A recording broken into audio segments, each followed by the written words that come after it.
নারায়ণগঞ্জে প্রিন্ট ও ইলেকট্রনিক মিডিয়ার সাংবাদিকদের অংশগ্রহণে গণমাধ্যমের অপসাংবাদিকতা প্রতিরোধ ও বস্তুনিষ্ঠ সংবাদ পরিবেশন শীর্ষক দিনব্যাপী প্রশিক্ষণ কর্মশালা অনুষ্ঠিত হয়েছে।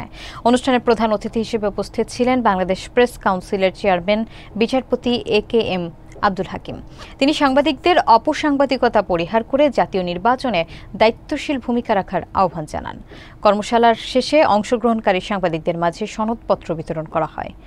SM জহিরুল ইসলাম বিদ্যুতের প্রতিবেদনে থাকছে বিস্তারিত। নারায়ণগঞ্জে সাংবাদিকদের পেশাগত দক্ষতা বৃদ্ধির লক্ষ্যে অনুষ্ঠিত হয়েছে দিনব্যাপী প্রশিক্ষণ কর্মশালা।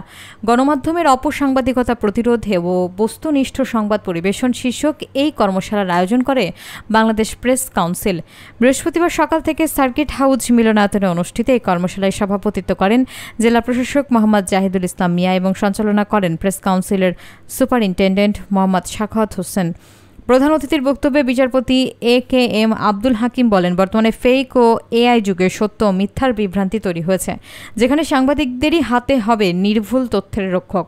তিনি বলেন, দেশে একাধিক সাংবাদিক সংগঠন এবং প্রেস ক্লাবের বিভাজনের কারণে বস্তুনিষ্ঠ সংবাদ পরিবেশন বাধাগ্রস্ত হচ্ছে, তাই ঐক্যের কোনো বিকল্প নেই। কর্মশালায় আরও বক্তব্য রাখেন প্রেস কাউন্সিলের সচিব মোহাম্মদ আব্দুস সবুর, পুলিশ সুপার মোহাম্মদ জসিমউদ্দিন এবং জেলা তথ্য অফিসার মোহাম্মদ কামরুজ্জামান। অনুষ্ঠানের শেষে অংশগ্রহণকারীদের হাতে সনদপত্র তুলে দেন অতিথিবৃন্দ, যা সাংবাদিকতার মান উন্নয়নের নতুন দিগন্ত উন্মোচনের বার্তা দেয়।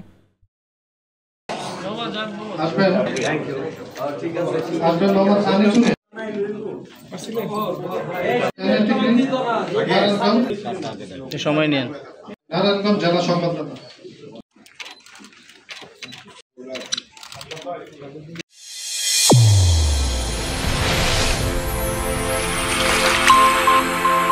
চ্যানেল A1 হৃদয় রেসপন্স।